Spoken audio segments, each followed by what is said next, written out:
Now let's look at a bit more detail of setting up the vertical scale.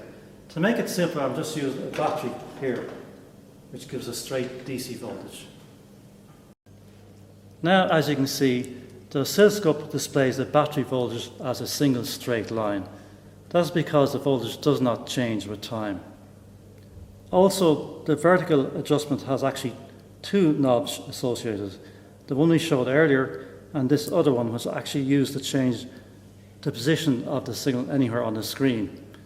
This is very useful if you want to compare two signals or you want to move one away from the other. So by measuring the vertical boxes here, we know the height of the voltage. But hang on a minute, if we can change this, how do we know where to start? Looking closer, you can see a small little arrow here. This is our zero position. So as I move around, we can say where it starts. And I can change the scale again, as we did before, with the vertical position button. So now, reading this number on the screen, it's 500 millivolts per individual box here. So now we have 1, 2, 3, which means it's 3 times 500 millivolts, which is 1.5 volts, as our multimeter displays here on the screen. Now again, if I adjust the vertical adjust to a lower scale, we can see the number underneath changing. Now it's reading 1 volt per division, which means again this is 1.5 volts, but that's not quite as accurate. So we can adjust the scale whatever you want. The important thing to remember is the signal itself is not changing because the battery per voltage remains fixed. We're simply changing the zooming in factor of the scale. Now, as I said earlier, this is the way we look at our zero, but there is another simpler way of looking at our zero position by one of these side sub buttons we talked about earlier. By pressing this button here, we can bring up the ground button, which is another zero reference button.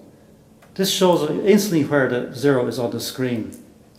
And important to remember, this does not flatten the battery and make it zero, it just zeroes it on the screen so we have a reference where zero is. So now we know exactly where zero is and we can count back up from there. Also, note here, this button has another function. It has a thing called DC coupling, AC coupling and ground, as we said earlier. DC refers to a voltage that's a direct current which does not change direction. AC refers to a voltage or a current that changes direction. DC coupling allows, interestingly enough, DC and AC through, whereas AC coupling allows only AC or variable voltage through. So when I press AC coupling, the battery voltage is not varying, so we see nothing. This can be useful sometimes if you've got a very small signal sitting on top of that you want to get rid of the big DC component of it and just see the small AC. Now we're going to look at setting the vertical axis for an AC signal. AC comes from the word alternating current, where the current changes direction, or in terms of voltage, where the voltage changes polarity from positive to negative. This is unlike a DC current, or a DC voltage where the current is going one direction and the voltage remains fixed. Now on channel 2 we can see the single straight line from a DC signal, which is we can measure from 0 up to the line itself. And we can see the scale is 500 millivolts, so we can work out the value of it. Now if I switch in channel 1, we can see our AC signal. Now the first thing to note, it's in the wrong position. So we can use our position button here to set it where we want. The vertical axis consists of a scale adjust, a channel select and a position button. So we'll just bring this down wherever we want to set it. Now it does not matter where we set it because the zero position always comes with it.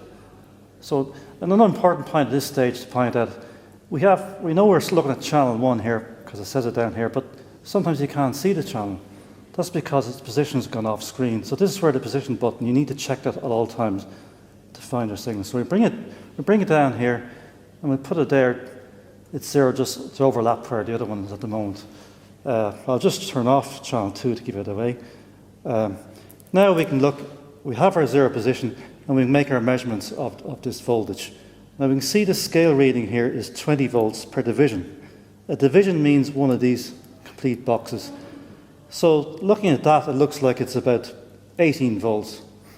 But to get a more accurate reading, we'll set this voltage scale adjust with this knob here.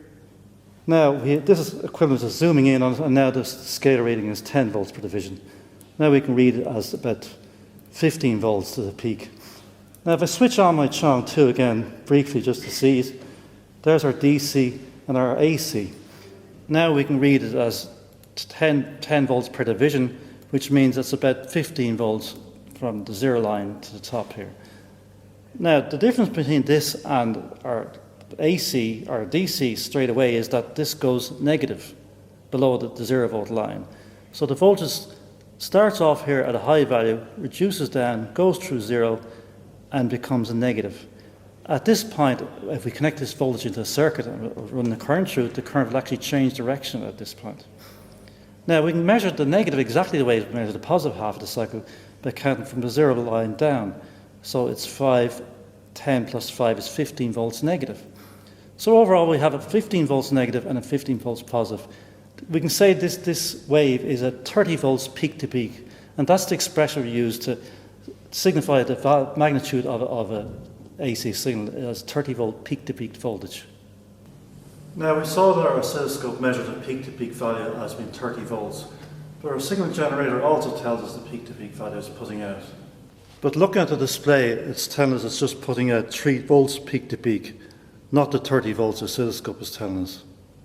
The reason for the difference between the two readings is that we've not correctly set one of the side menu buttons on the oscilloscope. The probe multiplier button acts as a scale multiplier. It multiplies the vertical axis. In this case, it's 10 times. So we've got 10 volts per division here. I can set this value to whatever I want. So if I select it here, we can cycle through different multiplication values. If I put it back to 1 volt per division, we see on our vertical scale it is now 1 volt per division.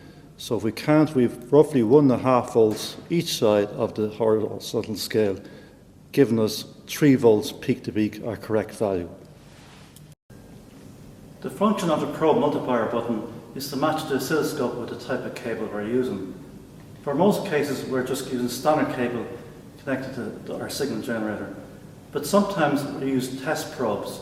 These test probes are used in cases where we're measuring, say, for example, very high voltage of 100 volts or even 1,000 volts. In that case, the test probes have a built-in voltage divider, and the oscilloscope has to be able to compensate for that. But for most measurements where we're just using standard cable, it's essential that the probe button is set to 1 to 1. So before making any measurements, always check this setting is at 1. Otherwise, you'll get an enormous error in your voltage reading.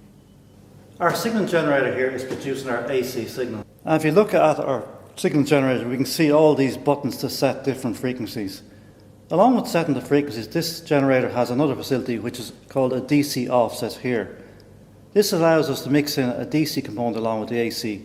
And as you can see, it's set slightly above 0 to add a small DC to our AC. So we should be able to see our DC component on our oscilloscope wave.